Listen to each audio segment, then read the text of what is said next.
is time once again to have a TBR prompter pick my reads for the month of August. I have a lot of books that I need to read that I have not read. Counted them recently. I think it's around 50 unread books that I own at the moment, which it could be worse. It could be worse, but like even if I only read these books for the rest of the year, I probably wouldn't read them all. So in an attempt to make a dent in these, we're going to pick 6 prompts this month. I am not fully back on my reading game yet. I've still only been reading like 2 books a month, which means I am so far behind my Goodreads goal. It's actually starting to stress me out. So hopefully this will help. Without further ado, we're going to pick our first prompt. Okay. The last book you bought. I got a few books recently for my birthday, but I think the last book I bought is Project Hail Mary by Andy Weir, which is like a sci-fi book set in space, which I'm actually very excited to read. I feel like I'm really gonna enjoy this. So this is a perfect first book for our TBR, and it's about Ryland Grace, who is the sole survivor on a desperate last chance mission, and if he fails, humanity and Earth itself will perish. So he's basically on a spaceship hurtling through space, and he wakes up and he has no memory of why he's on a spaceship hurtling through space, but everyone on the spaceship with him is dead. And he needs to remember what he's doing because the Earth is at stake, I guess. So very excited to read this. That will be our first book. Okay. Book number 2. I also have some books on my actual bookshelf that I haven't read yet, which is mostly ones that like I have a series for, so I wanted it all to be together. So I have to remember that too. A recommendation. Ooh, that's hard.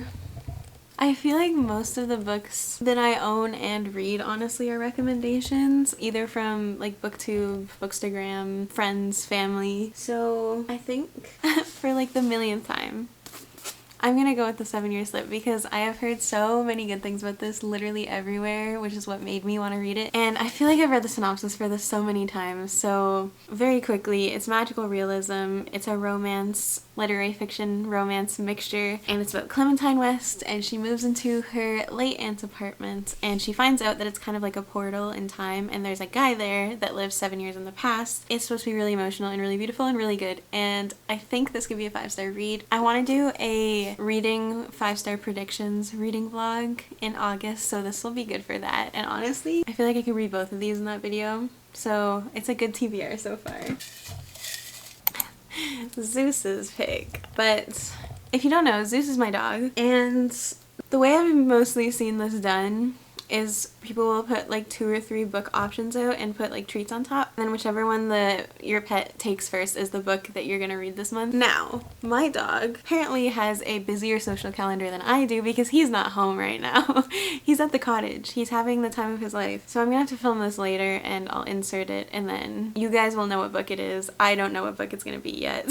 And I was gonna pick books, but I think I'll wait till we pick all the prompts and then I'll pick the books that he can pick from. Our next prompt. Ooh, a book that matches the current season. I feel like I have to pick Just for the Summer by Abby Jimenez. The summer's in the name, you know? It fits so well. And this cover too, I feel like is perfect for summer. This book is about Emma who thinks she's cursed because every guy she dates breaks up with her and then finds like their soulmate immediately after. And then she meets Justin on Reddit who is having the exact same problem. So they decide to start dating because they're like, hey, maybe if we date and break up, our curses will cancel each other out and then we'll meet our soulmates. But then they kind of actually like each other when they meet up and start hanging out, which they were not planning for. And then they both have some like really serious family stuff happen that they kind of have to support each other through, and it sounds like it's gonna be really beautiful and fun, and I can't wait to read it. I've heard amazing things about this and I loved Yours Truly, and this is like part of the interconnected standalone series. Also an option for a reading 5-star predictions video, honestly. And then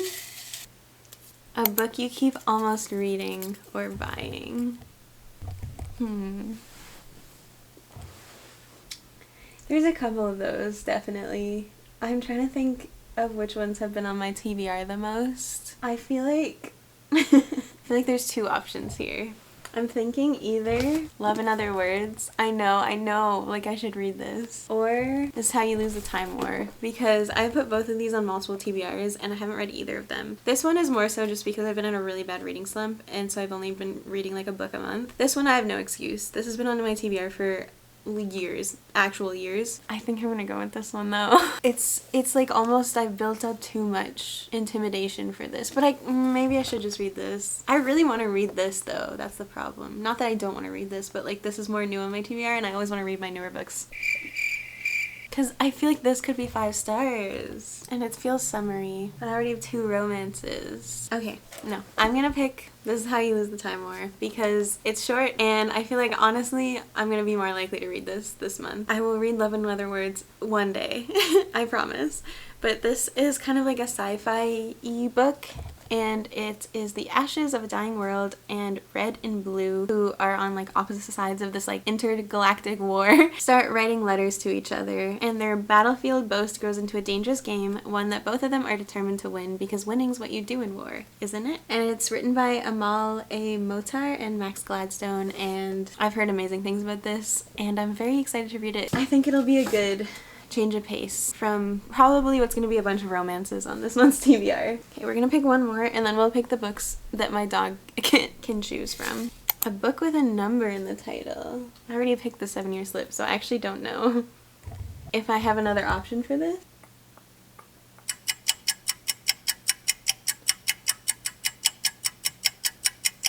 Oh, I do. I do. I have One Last Stop by Casey McQuiston. This is another one I've kind of been putting off reading. I don't know why. It sounds interesting. It's just been on my TBR for so long that I've like lost interest in it. So it's good. It's good that we're picking this. And this is about August who moves to New York City. She sees a gorgeous girl on the train named Jane and realizes that there's one big problem. Jane doesn't just look like an old school punk rocker. She's literally displaced in time from the 1970s. And August is going to have to use everything she tried to leave in her own past to help Jane. So this is also like a magical realism romance. I didn't think I'd have 2 of those on my TBR this month, but I'm intrigued. It sounds interesting. I'm a little bit intimidated by them, to be honest, but I hope I enjoy these. This is by, I think I said that, Casey McQuiston, the same author as Red, White, and Royal Blue, which I loved, and it's very beautifully written, so I'm hoping this will be the same. So books now, we need to pick books for Zeus to pick from. I feel like they should all be like similar vibes for maximum fairness, you know? So we have 3 romances, 2 sci-fis. Maybe we should do fantasy. Yeah, let's do fantasy. I think we'll do, I don't even know if I can get this out, but I'm gonna do Throne of the Fallen by Carrie Maniscalco, which is like a sequel kind of to the Kingdom of the Wicked series, but this one's an adult one, and it's following the Princes of Hell, who are embodiments of the 7 sins, and I think this one is about envy, and I've been meaning to read it. I really want to read it. I think I'll love it. So that'll be one. And then I think the second one, we'll do Dance of Thieves, because I've also had this on my TBR forever, and I've heard good things about it. This will be number 2. And then number 3, we'll do The Familiar by Leigh Bardugo is number 3, because I'm also really excited to read this. I haven't really heard anything about it. I don't know if that's good or bad, but I love Leigh Bardugo, so I'm sure I will enjoy it. So those are the books that we're gonna have Zeus choose from, which you are going to see now. I want to set this up in a way that's most fair to all the books. So this is what we're working with. I put a sticky note on each of them so that he can like see the kibble okay, because I watched Jency Reeds do this with her cat, and her cat like couldn't see the kibble, so hopefully that will help because my dog is also kind of blind and also bad at sniffing things out. So I'm gonna put a piece on each book and have him choose, and whichever one he picks first will be the final book. Come here. Hi. You want to help me with something? Come on. Come here. Down, down. Good boy. Try to keep them somewhat even in size so he doesn't have a preference. Let's find out. Okay, Zeus. Oh, middle one first. No, there's 3. You can have all of them. There's 3 more. Like I said, he's pretty blind. Our final book is going to be Dance of Thieves by Mary E. Pearson. And then our final TBR is Project Hail Mary by Andy Weir, The 7-Year Slip by Ashley Poston, Just for the Summer by Abby Jimenez, This Is How You Lose the Time More by Amal L. Motar and Max Gladstone, and then One Last Stop by Casey McQuiston, and finally this book that Zeus chose that I don't know what it is yet, but you know what it is. So that is our TBR for this month. Hopefully you enjoyed. Let me know what you plan on reading this month. Let me know if you've read any of these, what you thought about them. And if you did enjoy it, you can subscribe down below. It would mean so much to me, and I will hopefully see you in my next video. Bye.